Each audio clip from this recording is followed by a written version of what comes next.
여러분, 이장패전이란 말이 무슨 말인지 아십니까? 이장패전. 사실은 우리가 너무 잘 알고 있는 말이에요. 손바닥으로 하늘을 가리다 라는 그런 뜻이죠. 사실은 그 의미는 가릴 수 없다라는 그러한 의미일 것입니다.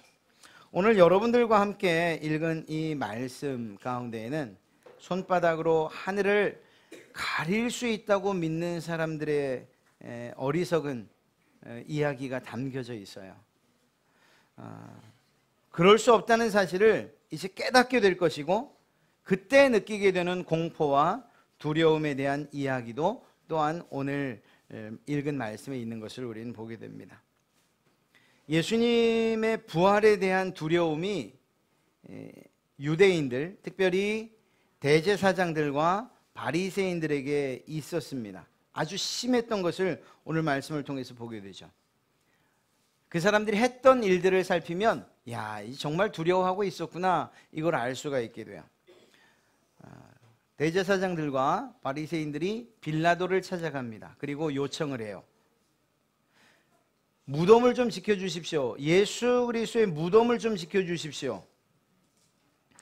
빌라도가 대답을 하죠. 그래, 경비병을 내줄 테니 물러가서 제주껏 지키시오 라고 대답을 해줍니다. 뿐만 아니라 이들은 이 돌문을 누가 함부로 옮기지 못하게 하기 위해서 인봉, 실링을 합니다. 그래서 아무나, 궁금한 사람 아무나 뜯어볼 수 없도록 그곳에 봉인을 하죠. 그런데 성경을 가만히 읽어보면 이 인봉, 이 봉인 작업을 누가 하는가 하면 바로 그 대제사장들과 바리새인들이 합니다. 그런데 그 인봉한 날이 언제냐?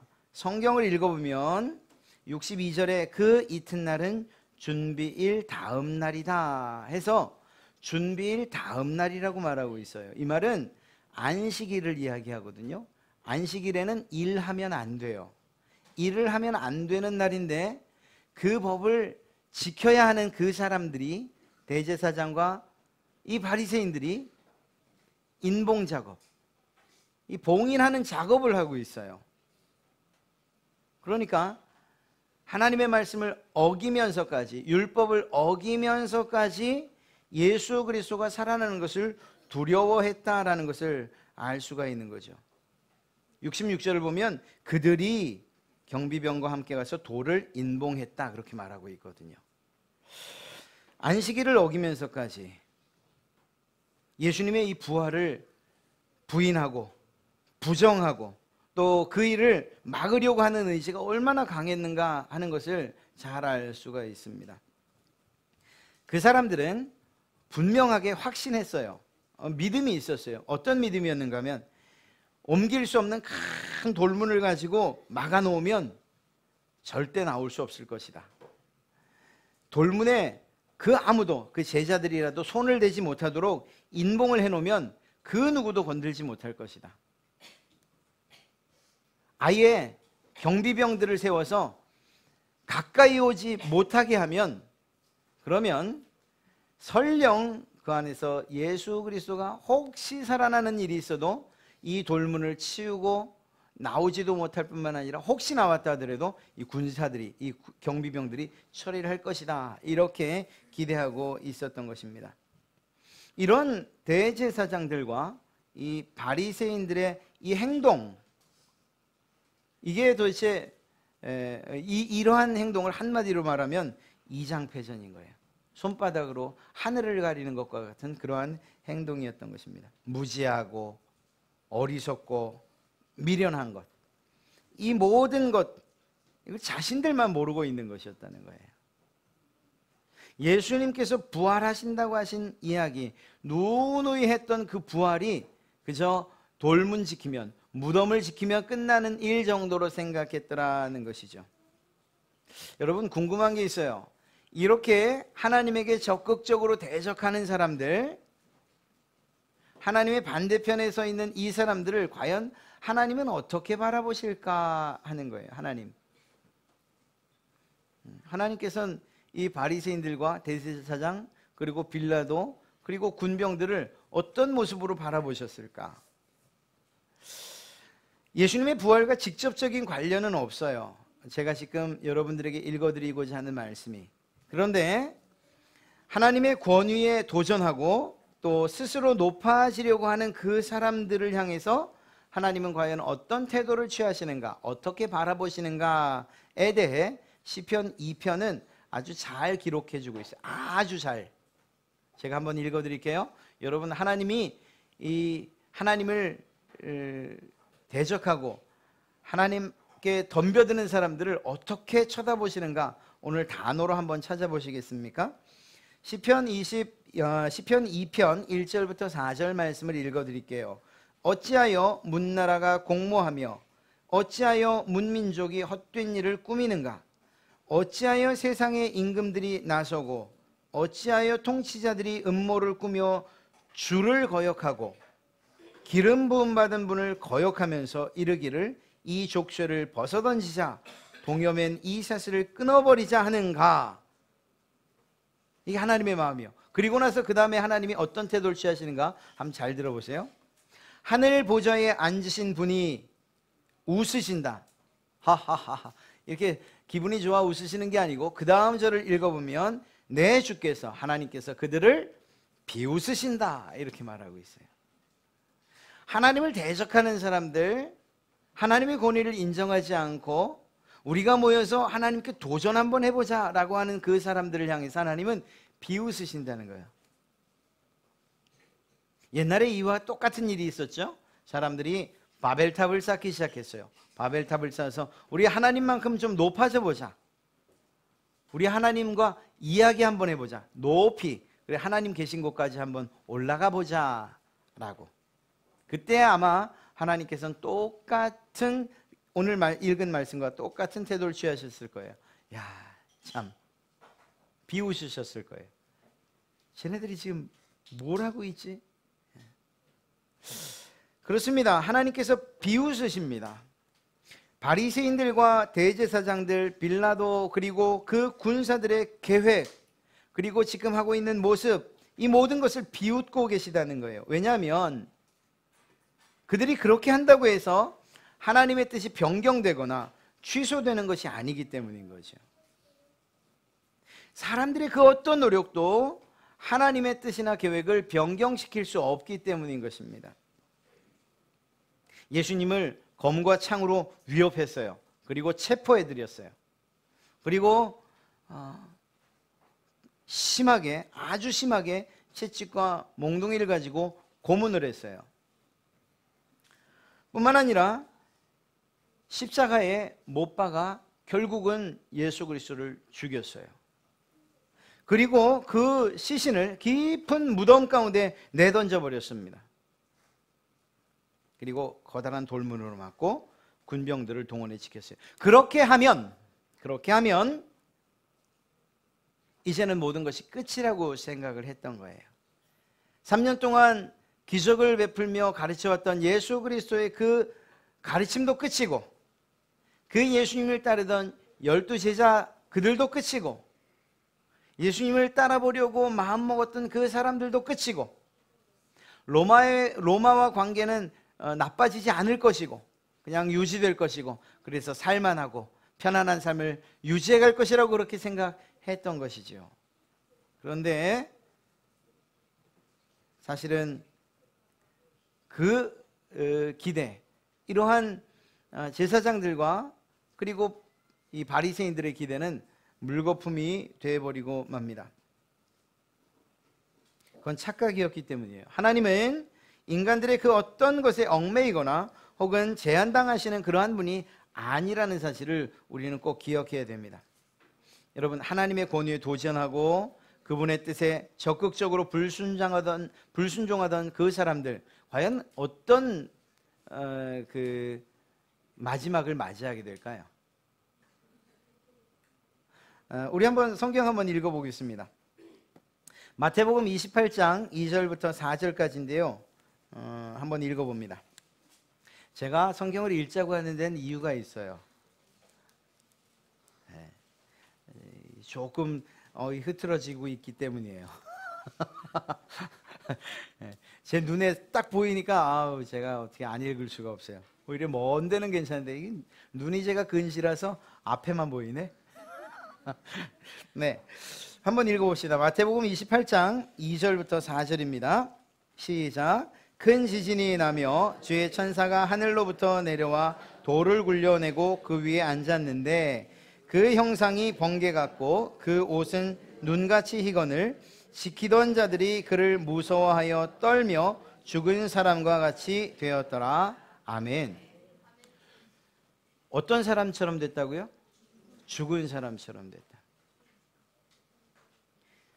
하나님을 대적하는 사람들, 하나님의 권위를 인정하지 않고 자기의 뜻과 계획대로 살려고 하는 사람들의 마지막이 어떤가? 하나님을 눈으로 보는, 사실은 오늘 하나님도 아니었죠. 주의 천사를 봤을 뿐이죠. 그 하나님의 모습을 보는 그 순간 그들은 두려움 때문에, 무서움 때문에 고개조차 들 수 없게 돼버릴 것이라는 거예요. 오늘 성경에 있는 대로 하면 죽은 사람처럼 되는 이러한 경우를 맞게 될 것이라는 거예요. 이것과는 반대로 하나님 편에 서서 세상을 비웃는 사람들은 과연 어떤 모습이고 어떤 삶을 살까? 이걸 또 한번 살펴보자. 아니, 더 정확히 말하면 주님께서 자기의 편에 서 있는 그 사람들을 어떻게 대해 주실까?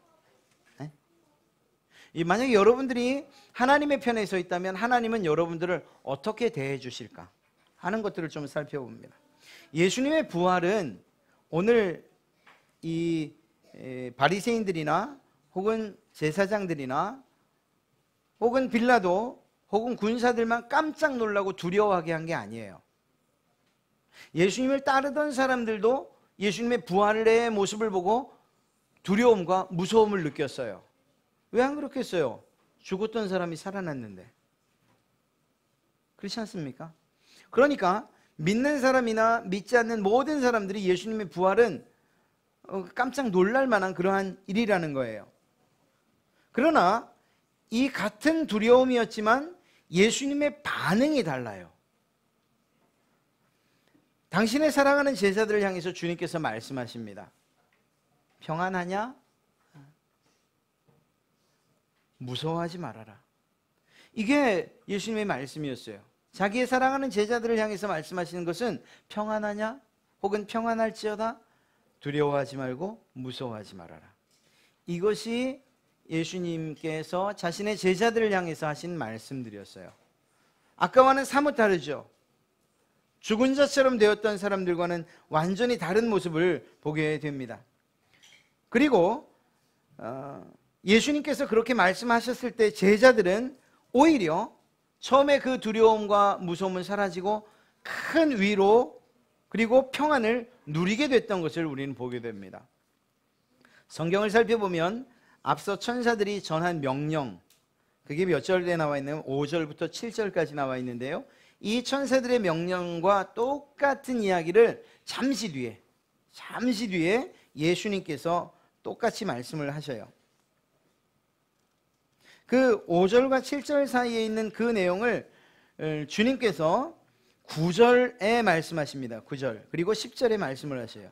그런데 이 10절에 나온 이 한 단어, 그리고 천사들이 이야기했던 한 단어가 완전히 다른 것을 보게 됩니다. 어떻게 다른가 볼까요? 7절에는 또 빨리 가서 그의 제자들에게 이르되 라고 천사들이 말해요. 그의 제자들, 예수님의 제자들에게 가서 이렇게 말해라 라고 말합니다. 천사들은. 그런데 예수님께서는 무엇이라고 말씀하시는가 하면 예수께서 이르시되 무서워하지 말고 가서 내 형제들에게 라고 말씀하셔요.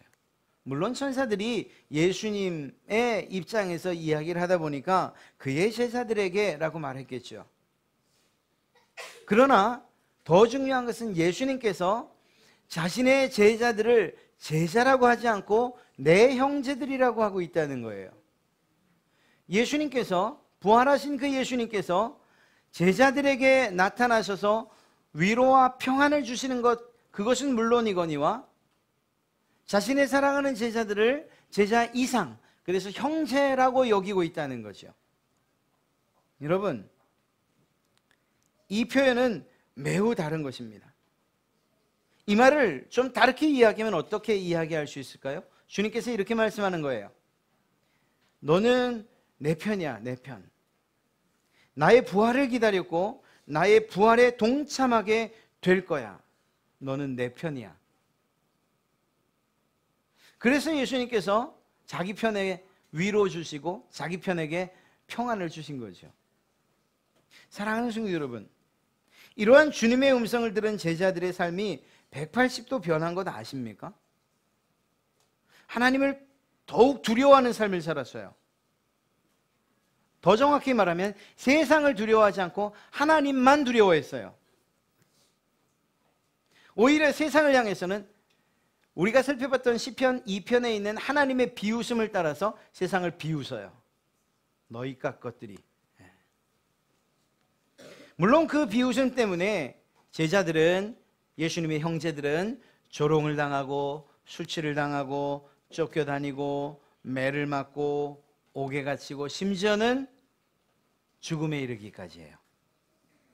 그러나 그 죽음의 순간조차도 세상 권세자들에게 비굴함을 보이지 않아요. 정말 멋있는 제자들이에요. 예수님의 제자들다워요. 주님이 그러셨던 것처럼 오히려 그들을 불쌍히 여기기까지 하는 모습을 보게 됩니다. 여러분, 이 제자들이 그렇게 할 수 있었던 이유가, 단 한 가지 이유가 있다면 그것은 무엇일까요? 그것은 바로 예수님 편에 섰다는 거예요. 예수님 편에. 그래서 주님이 부활하셨던 것처럼 자신들도 부활하게 될 것을 확실히 믿었기 때문인 것입니다. 사랑하는 성도 여러분, 세상에 굴복하지 마세요. 제자들이 그랬던 것처럼, 우리의 믿음의 선배들이 그랬던 것처럼 그저 하루하루 살아가는 것 때문에 먹는 것, 입는 것, 혹은 사는 것, 이런 것들 때문에 세상에 무릎 꿇지 마시기를 주님의 이름으로 축원합니다. 예수님이 세상에 무릎을 꿇지 않았는데 왜 예수님의 제자들인 여러분이 세상 그것들을 두려워하며 무릎을 꿇습니까? 할 수 있으면, 여기서 하기에 좀 부끄러우면 화장실 가서 나중에 혼자 한번 해보세요. 이렇게 해갖고 이렇게 째려보는 거 있잖아요. 세상을 향해서 이렇게 한번 서보세요. 니까 것들이. 예수님께서 세상을 향해서 말씀하셨어요. 극간 매질로, 가시관으로, 십자가로, 무덤으로 나를 가둘 수 있었다고 생각하느냐? 그런 것들로 하나님의 계획과 하나님의 일하심을 막을 수 있다고 생각했냐? 어린 반푼어치도 없이 예수님께서 나긋나긋하게 그렇게 생각했어? 그렇게 말씀하시겠어요? 아니에요. 시편 2편에 있는 것처럼 세상을 향해서 분명하고 준엄하고 그리고 확실하게 이야기했을 거예요. 너희 것들이. 우리 사극 보면 그러잖아요. 내 이놈들, 내까 것들이, 뭐 이런 얘기 하잖아요. 아무 말도 못하죠, 그때. 주님께서 세상을 향해서 이렇게 말씀하실 때 예수님을 향해서 반기를 들고 벌떡 일어나서 한번 싸워보시겠습니까? 할 세상 그 누가 있겠습니까? 여러분도 주님이 이렇게 세상을 향해 말씀하실 때 그 곁에 서서 똑같이 세상을 향해서 한번 이야기해 보세요. 이하동문, 뭐 길게 말할 것도 없어요. 예수님이 말씀하셨으니까 저도 똑같이 생각합니다. 똑같이 이야기합니다. 여러분 과연 어느 편에 서시겠습니까? 죽음의 권세를 이기시고 부활하신 그 예수님의 편에 서시겠습니까? 아니면 여전히 세상의 가치관과 그리고 삶의 방식을 고수하면서 예수님 반대편에 서시겠습니까? 예수님 편에 서서 세상 것들이 나를 어떻게 하려고, 세상아 덤벼라, 이렇게 한번 외쳐보시겠습니까? 아니면 지금까지 살아오시던 것처럼 세상에 비유 맞추고 또 때로는 무릎을 꿇고 때로는 굴복해가면서 그냥 이곳에서 한번 마음 편하게 살아보겠습니다, 이렇게 이야기하시겠습니까? 주님의 부활에 믿음으로 동참하시는 여러분 되시기를 간절히 부탁드립니다. 예수님께서 부활하셨다는 이 소식이 우리에게 기쁨이 되려면 우리에게 필요한 건 무엇일까요? 예수님이 부활하셨다는 사실에 대한 믿음이 필요한 거죠. 무엇보다도 예수 그리스도의 그 부활하심을 본받아서 우리 또한 영광스러운 부활의 주인공이 될 것이라는 그러한 믿음을 가지고 우리가 살아야 할 줄로 믿습니다. 여러분 있으십니까? 그렇게 고백하실 수 있습니까?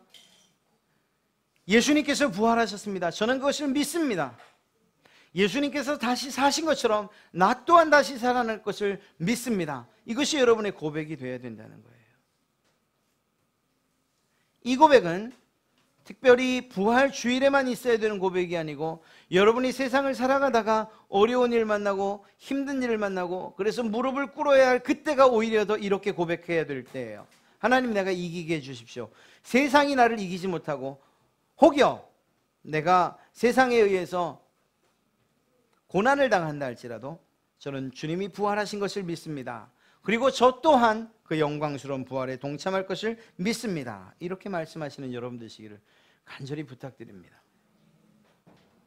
마지막으로요, 더 나아가 주님이 세상을 이기신 것처럼 여러분 또한 세상에 굴복하거나 무릎 꿇지 마시고 오히려 승리의 계가를 불러 하나님께 영광과 찬송을 올려드리는 그러한 성도의 삶을 사시기를 주님의 이름으로 축원합니다.